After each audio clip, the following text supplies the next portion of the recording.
ফলে শিৱসাগৰৰ অৰ্জুনগুৰিত দিখৌ নৈ খহনীয়া দিখৌ নৈৰ জলপৃষ্ঠ হ্ৰাস পোৱাৰ পিছত বিভিন্ন স্থানত হৈছে খহনীয়া বিভাগীয় কৰ্তৃপক্ষই তাৎক্ষণিকভাৱে অস্থায়ী প্ৰতিৰোধৰ কাম হাতত লৈছে খহনীয়াই দিখৌ মথাউৰি স্পৰ্শ কৰিবলৈ মাত্ৰ 1.5 ফুট বাকী আছে মথাউৰিটো খহনীয়াত ভাগি গলে শিৱসাগৰ নগৰ কুঁৱৰপুৰ বুৰাই পেলোৱাৰ আশংকা প্ৰকাশ কৰা গৈছে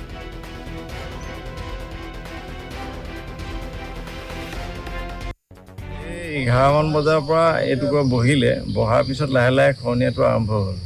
আগত হোৱা নাছিলে এই কালিহে নতুনকৈ আৰম্ভ হৈছে আৰু অলৰেডি ডিপাৰ্টমেণ্টক জনোৱা হ'ল ডিপাৰ্টমেণ্টে ৱাটাৰ ৰিচোৰ্চ ডিপাৰ্টমেণ্টে যুদ্ধকালীন গতিতে কাম আৰম্ভ কৰিছে কালি নিশালৈকে আৰু এইটো ভাঙি দিলে শিৱসাগৰ চহৰ অঞ্চলৰ পৰা কুঁৱৰপুৰ মৌজালৈকে গোটেই অঞ্চলটোৰে এটা বিস্তৰ ক্ষতি হ'ব গতিকে ইয়াৰ সুব্যৱস্থা পাৰ্মানেণ্টলি কৰিব লাগে স্থায়ী ব্যৱস্থা হিচাপে আৰু আমাৰ বিধায়ক সুশান্ত বৰগোহাঁই দেৱক আমি জনোৱা হৈছে কথাটো গতিকে তেখেত আহিব বুলি আমি গম পাইছোঁ অৱগত হৈছোঁ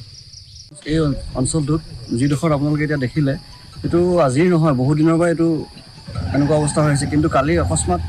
কালি বেছিকৈ খহি গ'ল কালি প্ৰায় দিনৰ 11টা বজাত বেছিকৈ খহি গ'ল এইটোক লৈ গাঁওবাসী গোটেই অঞ্চলটোৰ বাসী বহুত চিন্তিত হৈছে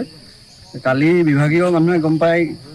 কিছু কাম কৰিলেহি আহি আৰু কাম কৰিবলৈ আছে দ্বিতীয়তে এইটো কথা হৈছে ইয়াত এইটো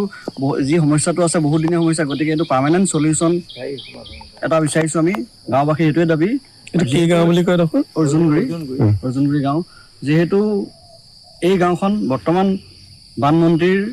অধীনতে আছে তেখেতৰ সমষ্টিয়ে হয় গতিকে তেখেতক আপোনালোকৰ মাধ্যমৰ যোগেদি আমি জনাব বিচাৰিছোঁ যাতে এই দুৰ্যোগটোৰ এই যিটো প্ৰব্লেম হৈ আছে গৰাখহনীয়া এইটো এটা যাতে এই সমস্যাটোৰ স্থায়ী সমাধান কৰি দিয়ে আৰু যদি এই মাথাউৰিটো ভাগিবলৈ হয় তেতিয়া অকল অৰ্জুনগুৰি অঞ্চলটোৱে নহয় শিৱসাগৰ টাউনৰ